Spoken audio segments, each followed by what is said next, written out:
the essence of Deckable is digitally, you can create an inspiring deck of artwork, quotes, educational jokes. You know, you could literally ride the satire of daily memes, whatever, there's so much potency for creativity there. Welcome to the Creative Chats podcast with Mike Brennan. Welcome to another episode of Creative Chats. It's the podcast for artist makers and content creators where we talk about creativity, the creative process, and story. I'm your host, Mike Brennan. I'd love to invite you to stop by dailycreativehabit.com. I have created all sorts of resources for you because I truly believe that when you create, we all win. So I want to see as many of you stepping into your creativity fully, closing the gap between where you are and where you want to be. And I want to help you do that.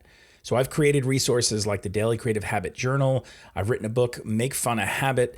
I have all sorts of free resources like this podcast and a Facebook group called Daily Creative Habit. Also, the paid membership for Daily Creative Habit, where we get together with like-minded creators, all pushing in the same direction, encouraging each other, and saying we're going to show up every single day to create something to get our work out there into the world. So if you would like to be a part of any of those things, again, stop by dailycreativehabit.com or simply visit my website, which is mikebrennan.me. Hey, this is part 2 of my conversation with Nick Kellet. If you haven't listened to part 1, I highly encourage you to go back and listen to that now for the full context of our conversation. But Nick is an inventor who currently is with Deckable, which is a platform that allows you to create custom digital card decks. And these decks can be not only just visual two-sided cards that you would have in, say, a regular playing deck, but they can be multimedia. They can be multi-sided. There's a lot of creativity that can be applied to these decks. And there's a lot of opportunity within the categories that they have available. And so this might be of interest to you if you are especially a visual artist. You have some artwork that you would love to get in the hands of people. And actually, this is something that is an app for people's phones. The app is free. You pay for the decks. You can have a 3-day free trial for any of the decks available there. So you can kind of take things for a spin, check it out for yourself, and see how this could work for you, give you some ideas. And I have 3 decks that are on there right now. The Daily Creative Habit deck, the Daily Creative Habit Professional deck, which is aimed at creative professionals and creative teams for those type of environments. And then Creative Power, my book, is actually on that as a deck as well for daily prompts and affirmations. And I love the possibilities that come with this platform, and I can see more and more ideas being hatched on this. And I know they're always continuing to improve things on Deckable, adding features, and I think it's going to be a great asset for many people. And so pay attention to a lot of the information that Nick gives in this episode that's a little bit more granular. Some case studies, some ideas on how you could use it, not only as a user, but also as a creator, and join the Deckable community. And of course, we talk about just how this can really give you another area, another platform to get your work out in front of people, no matter what it is that your creativity looks like. I really believe that there is a space for it. Matter of fact, we even talk about how podcasts can be used on the Deckable platform. So not just for visual artists, not for just traditional card deck type of ideas, but really there's a wealth of opportunity here, video, audio, etc. I mean, it's really a great platform. So I'm going to get out of the way here. Listen to part 2 of my conversation with Nick Kellet. I love the fact that it opens up possibilities, right? Oh. And so one of the things that, when I first came across Deckable, I was in a webinar, and this person was talking about just creating card decks in general, not necessarily digital ones. Right. And I was thinking about this because I had seen someone else do it, in terms of offering some creative resources to help people. And I thought, I have books, I have things, I have, a framework that I help people go through in coaching. And so I'm like, what if I took some of these assets that I have and thought about them in terms of a deck? And at first I was thinking, okay, well, a printed deck, but certainly there are certain constraints. And I was like, I never want to be the guy who's sitting on boxes and boxes of things in his garage. I can't move them, right? I've been there. I've done that. Yeah. 10,000 copies of my board game in my garage. I've done it. Right? Yeah. So, I knew I didn't want to go that direction, but I was still interested. So I was exploring this. And then someone at the very end mentioned Deckable. And I was like, ooh, what is this about? And they just in passing said, this is digital versions of card decks. And I was like, okay. So I explored that. And then I think that's when I reached out to you. You gave me a little bit of demo.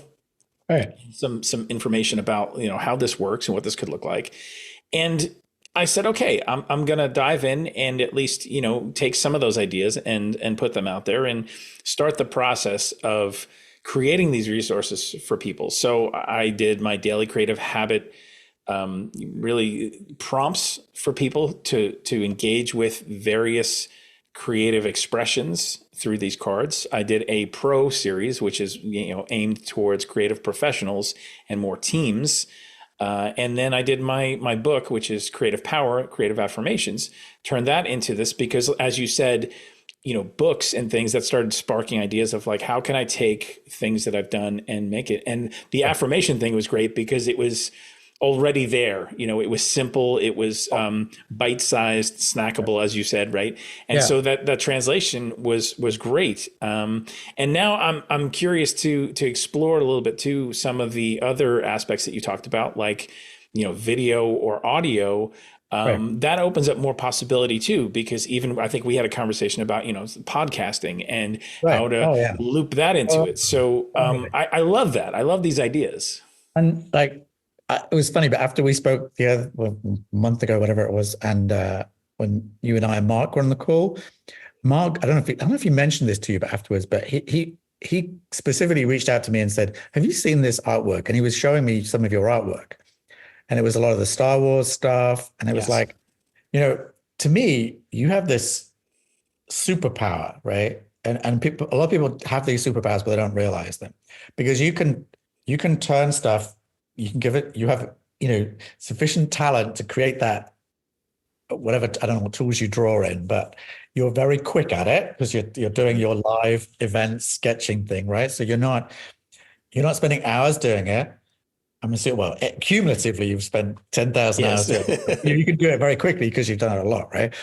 And so you're popping out these different Star Wars things. And it's like there's a potential for things you've done there to really ride on the back of creating lessons around that content to bring that into the workplace and creativity. And you can stand on the shoulders of other people because you're not actually using their artwork, right? You're creating your own 100% unique IP inspired by brand franchises and things like that, but you can create things on top of that. And you've created so much content. How many, because I think it was the first thing that really got me was I saw that page where you'd done, was it 3,000 or was it 10,000? I forget. Oh yeah. I mean, it's somewhere, I honestly lost count, but it's basically 12 years worth of every single day doing something. And there were a lot of days I did too. So we're probably somewhere around 6,000 or 7,000 pieces. Right. Yeah. And I mean, that's one of my favorite expressions, and I'm trying to remember who said this, but we often overestimate what we can do in a year. Mm-hmm. We underestimate what we can do in 3 and 5. Yes. Right. So we come out of the gates, all this energy, like, we're going to do this. And then you're like, oh, this is a lot harder than I thought. Slow down. Right. But if you pace yourself like a marathoner and say, okay, I'm just going to do 2 a day, and you keep it up, you soon pass the pack because most people quit. Mm-hmm. Right. Because in creating those 6,000 pieces of art, you will have explored all sorts of different topics. Mm-hmm. You've mastered your craft. right? So now you can comfortably go to any event and you'll watch the speakers and like, because you're not focused on you're so competent in the drawing of you're delivering the experience of how to you're you're adding storytelling on top of not just the task of creating, right? And that allows you such creative power and freedom, because you could create a deck of quotes by famous people and draw all those people, because it'd be just like being at an event, the likeness of with the quote, and then it's like cool stuff. It's beautiful artwork, and you can actually create merchandise from that.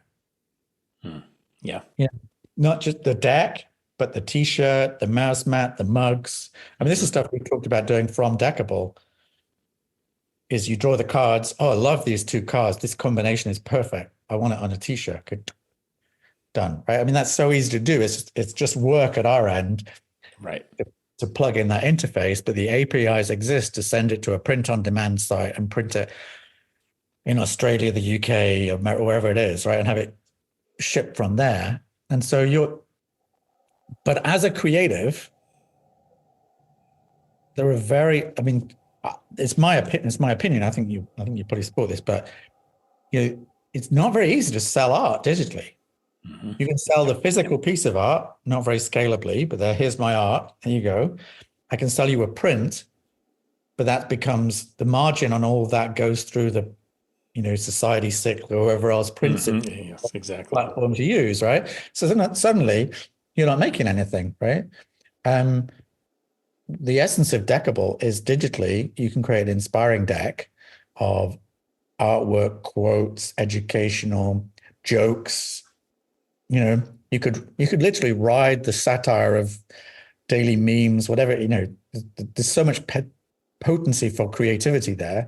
And nobody these days can predict what's going to go. Because the thing, if when you hit a success, did you know that was going to be success? I guarantee you didn't, because I can't. I'm sure other people can't either. But when it goes, you back it and you do 10 other things around that thing and you do more of the same, right? And that's I think what is lacking. And it's funny, but it's really hard to teach this to artists. And you're more on you're like the businessy marketing guy that happens to cross over into artistry, right? Yeah. If you start from the pure artistry side, they end up not being skilled at marketing. Mm-hmm. They feel bad about selling their wares or promoting themselves, right? So trying to sell this idea sometimes to some artists, it's like just it falls flat, because not everybody is an innovator and an early adopter of anything, right? Right. You have to recognize that the full population on any given topic, the people who will try Airbnb is a standard distribution: early adopters, middle market, late adopters. The people who will buy a tablet, buy an iPhone, a Tesla, whatever, and you pick any product, there's a spread. So you have to find the artists that are the ones who are willing to go at starting point. And the creative space. I mean, there are so many creatives. We talk about the creative economy, but they're not very good at helping themselves create. Well, and that's the thing is, a lot of times I get in these conversations with people and I'm like, learn to use your creativity, not just in what you're making, but also in how you're bringing what you're making to the marketplace or to people, or talking about what it is that you do, because that's just as much a part of creativity as you're sitting in your cave doing your thing, and working on your skill. And you're right in that I think there's a gap. And it's been a long time since I've been in art school, admittedly, but I think there is still a gap where that stuff isn't really taught or prioritized because it's so much of business. And I remember when I was younger and a young artist, and I was even in graphic design, and I thought, ooh, business, I don't know. There's something about that just doesn't feel right. It's a little salesy and whatever. And there were things I had to work through and overcome and understand Right. educate myself, surround myself with people who could help model some things. And I think that piece is the one that is really missing for a lot of creative people. Mm. Because once you start to understand that, then you go, why wouldn't I want to leverage as much as I can to be able to get what I create out into the Right. world and in front of people, right? And the people we admire are the artists we've heard of. Mm-hmm. Those are the ones who are good at doing this stuff. Right. Right. And it could be connection, it could be personality, it could be they got lucky. It's a bit of everything, right? But I guarantee they're the ones who didn't stop. Yes, you're right. Right. And they try and nudge and push and cajole and they build up momentum. And power comes from all of that audience, momentum, body of work. The more you've made, the more people you know, the more customers, the more you get, the more you have a sense, right? Yeah. But you have to put it out there, and you have to be comfortable with people saying no, right? Because when you pitch stuff to people, you're going to get turned. If you pitch stuff to no one, no one's going to tell you you're wrong or it's not good. Right. But you're none the wiser for it. So the only person you've hurt ultimately is yourself, right? Yeah. And to being a creative is not easy at all, but it's fun. You have to view it as fun and a challenge and something you just keep trying different stuff every day until you find your thing. Yeah. Along those lines of maybe someone's listening right now and they're thinking, okay, I'm hearing you talk about Deckable. I'm Right. trying to wrap my head around what this looks like, what this is. Maybe some usage for the person who's listening, whether they're a visual artist, whether they're a musician, or whatever type of creative person. What is a great next step for them to be able to understand more of Deckable and maybe even create decks and get them on the platform? Yeah, absolutely. So basically, I mean, the biggest thing that I realize people don't quite get is if you describe a book, you fully expect to be able to find a book on an autobiography, a novel, a mystery, a book of jokes, a book of recipes, a book of creativity. Oh, Seth Godin's this, someone else is that. There's a book for everything, right? And somehow we don't have to teach people that because they've already got that. And Amazon already had that when they started. I think Amazon's probably extended that. But when Steve Jobs launched the iPhone, he literally went to town to teach us what an app was and that there's an app for that. And we've recognized that there is a deck for everything. They're not all on Deckable yet, but they can be and will be. And the more decks there are, the more valuable it is to everyone. So basically, the Deckable experience is the deck is simply a metaphor, right? It's a set of cards of any given shape that you typically assemble in a pack. You can shuffle them up and draw from them. They could be something to teach you something. They could be something to inspire you. It's just the artwork, someone's artwork. Like if you wonder why is Tarot and Oracle so big, I think one of the things I describe it is the poor man's way to buy art. And I don't mean poor man in a derogatory sense. It's like an affordable way to acquire the art of someone whose art you love. Because you don't buy a tarot deck that you hate. You buy it because the art speaks to you. So wherever your art is, you don't need to do tarot, but your art, you could take your art and package up as a set of greeting cards or as a card deck with inspirational quotes. Your art is your superpower to create a beautiful canvas that gives someone an emotional feeling. And that's what you're selling is experiences, right? When you buy someone's art, and that's what Deckable can do for you. So it's a deck of cards. It can have multiple sides. It can have text. It can have images. You can have audio and video. So you can tell me the story behind each card in the deck if you want. You can have the video the fast-paced video that takes you through how you painted that piece of art, right?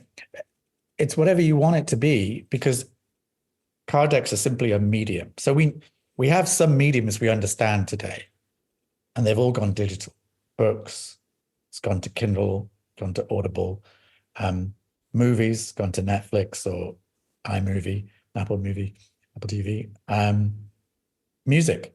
It's gone to Spotify or Apple Music, right? All these are mediums. News is a medium. Photographs are a medium.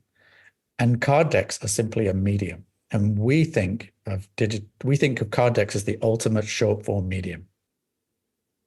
So you can assemble the deck, choose from it, get inspired, take notes, reflect. It's very introspective, self-growth, personal growth, lifelong learning kind of focused, but it's whatever you want it to be. Like you can create a game, you can create a recipe book, you could create a course on how to do something, all as a deck, because that is then in your pocket. It's here, wherever you are, on the go. So you're empowering your customer to have your artwork in their pocket every day, whether they journal, meditate, whatever it is.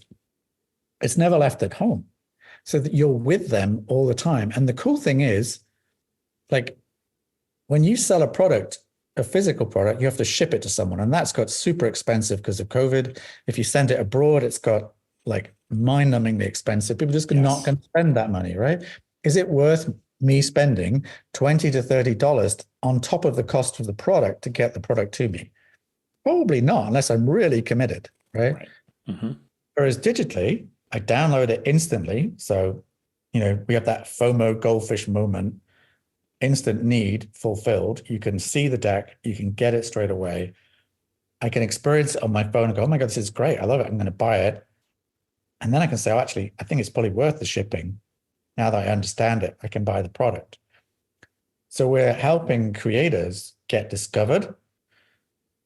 We're giving them a digital solution to deliver their products that's different than selling duvet covers and mouse mats and mugs, because it's always in the customer's product, in their pocket, right? And then from that, people fall in love with artists, ideas, people's words, people's voice, people's music. You can blend all of that in Deckable to create experiences. And I think that's what we accidentally fell into the fact that we are creating digital experiences for people. Yeah. On the phone, on the go. And, we live in a post-COVID world where, we're a lot more willing to talk about our mental state, our depression, our joy, whatever, was not something we really talked about before, but now it is, much more so anyway. And decks are a wonderful way to do that. A deck of emotions, a deck of values, a deck of strengths. These are the building blocks that can lead to mental wellness. You could get a deck of journal prompts. Mm-hmm. So you could take your beautiful artwork and attach a series of journal prompts to go with that artwork. And that's the deck. Boom, right? Yeah. So it's a little bit tangential for some at this point, maybe, if they just want to sell their art. But if you pair up your art with some words, maybe even you pair it with a different person who writes words, if that's not your thing, there's lots of collaboration opportunities. And I'd say one of the best ways to start is to buy some decks on Deckable and try it out. See that experience. Take your deck, an affirmation. I draw an affirmation every day. I mean, that is a proven method to improve people's daily wellness. Is a daily practice to turn up and do a little bit every day. Like, is that I'm going to paint a piece of art every day. Well, if I had, where would I be now? If I'd stop, where would you be? Yeah. Right. There is something amazingly, when you teach your body and your brain and your whole everything about the fact that you turn up and keep going with things, that's incredibly self-affirming that you have done that. And you can do that as a non-creative with someone else's deck and just turn up and draw a card every day and journal and meditate and reflect. Or you could turn up and create every day. All are equally valid in our mind. And these days, I mean, AI kind of blows things up. I mean, it gets messy because, you can get creators who get frustrated by it. They can sit on the side or they could create and get on with the reality of where it is. But many more people today can create. I mean, Canva has done that. Canva has done more to lower the bar of creativity than AI to this point. Mm-hmm. And over the next 10 years, AI is going to explode that, right? Where, you can ask AI to write the words for you, to create the art for you. Someone still has to do the marketing. You can get AI to do that too, right? But you have no excuse anymore. You have your procrastination as a thing to hold on to, but if you don't do it, make a procrastination deck. Whatever it is that you're, everyone has a thing. Whatever it is, that's the thing. Yeah. There is an opportunity to create. It's massive, and if you just talk yourself out of it, somebody else won't have. They will have done it and gone for it. Yeah. Well, I love that you've created this platform to be able to entice creators and people to create these decks, and then give it as resources for people to be able to have these experiences. And the fact that there's always more, there's always a deeper level. And being that it's technology, also things will continue to evolve and get better, and getting more things in more people's hands for usage and for real impact. And that's what's exciting to me, is knowing that opportunity and potential is there. So thank you for doing that. Okay, no, it's cool. Can I ask, someone's like, okay, good, you've been talking about this, I'm kind of sold on at least checking this out. Where's the best place for people to go? You go to deckable.com, and you can, from there you can sign up, or you can go to the App Store. You can download the app from iOS and Android. You create an account on Deckable, buy and try some decks, and use it yourself. If you're a creator, we have it's a 100% self-serve platform, so you can upload the deck, and it's not super challenging. Hundreds of people have been through that process so far. So you can upload the deck. It's incredibly satisfying to create your deck and upload it and see it in the app for the first time, right? I can attest to that. Yes. Yeah. Right. And it's like every creator, when they first they make their art, you show it to someone. That's incredibly great feeling, right? You write a book, you give it to someone, or you show it to someone, have someone read the manuscript. If you make a deck, the first thing people typically do is print a copy. Mm-hmm. And then they do unboxing parties. They get so excited because they've got this thing. Well, Deckable lowers the bar on that. Like, you don't need to wait for the printer to send it to you. You could literally, an hour after starting with Deckable, you've got the app on your phone with your deck on your phone. It's like, oh my God, they made that, right? Yeah. That's incredibly satisfying. And you go, oh, well, you know what? I could do this better and that better and this, and go do it, right? But you started from zero and went to there, and now you can see. And like, it was fascinating when we first spoke, and then you've gone from one deck to two deck to three decks, and that's a common pattern, but it's also a pattern on the consumer end as well. So people who get into decks own many, and this is the funny thing, is the people who don't know what a deck is or how big the deck space is have no idea of that. The Oracle and Tarot space is really big, and those people tend to own 10, 20, 30, 50, 100 decks. But in the business coaching facilitation space, those people own and use just as many decks. And we think decks are this ultimate medium for learning and growth, such that everyone can do that. And that's what we're most excited about by Deckable, really, is the potential for everyone, instead of dumb scrolling on their phone, I just spent an hour. What did I get from it? Nothing. Do something that's personal, that's growth orientated, that creates your own future, your own knowledge. Work on yourself. Like, it's go inside. It's a lot easier to, that's a great canvas to work on, right? Is to work on developing yourself. Yeah, and absolutely. There's a great set of decks out there for that. And what are your super skills? What's your talent? What's your knowledge? You put that into a deck. Like, literally, there are lots of people who've started books and they hit a brick wall, right? And they go, oh, I'm an artist, I'm going to put on a show in a gallery, but no, I can't quite get there. Well, make a deck on the way to getting there, right? It's a lower entry. If you have talent, if your art looks good, people will see it and buy it. Like that's, that'll leads to other things, right? Yeah, for sure. I have a massive amount of admiration for Canva, and it's one of those funny things. And I looked at Canva, I thought, what a stupid, like, what the heck? And I felt that about email, which is sad to admit, but very true. And at the time, I was dialing in on a 2400 baud modem and taking my phone. I thought, this will never catch on, right?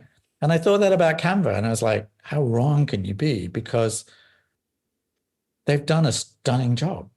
They deserve every ounce of success they've had because they've made an amazing product that's made creativity accessible to way, way, way more people. And AI is just the next wave of that. Because AI can do that for text for people who can't write. It can do that for images for people who can't draw and color. And the only obstacle is who gives up first. Like it's like who's creating the next brand around that, because the tools and talent are kind of, they're buyable, replaceable, but the hard thing that isn't replaceable by any of this stuff is persistence and commitment and the habit, right? And that's the biggest thing for me Deckable addresses. Deckable for me is all about daily practice. Whatever you're doing, turn up and do it and keep doing it. Yeah. Because that gives you the confidence to keep going. Like, if you stop, you're just reaffirming that you're a stopper. And one of the things I love most about the creative community that we have on Deckable is they're all proven creative finishers. Like they've had the idea and they've taken it to a finishing line, and here it is, right? Maybe they've stopped at not marketing it, but they've made it that far. And it's very satisfying to see that. Yeah, for sure. Well, I want to thank you just for our time today, and just sharing your personal experiences, sharing about Deckable, giving some people a glimpse and a vision of what's possible for them to either be on the platform as a user or as a person who's contributing content and making decks themselves. I think certainly it's piqued some curiosity, and my hope is that more people flood to this platform and end up taking you at your word and going like, I'm going to get in there. I'm going to see what this is about, and then see the possibilities become a reality. Take the idea, work it out to execution, just to bring full circle from what we talked about earlier, right? Yeah, totally. So thank you, and really appreciate it. I'm going to put all the stuff in the show notes so people can go very easily, as well as my decks. So if people want to check those out, you do have currently a 3-day trial, correct? On That's right. Yeah. You can trial any deck for 3 days for free. So there's no excuse for not stepping in. And I think it's just people who have not seen or got just how powerful decks are as a medium. And that's the most exciting thing for me. Yeah. Well, again, thank you so much for our time today, and I look forward to more in the future. Awesome.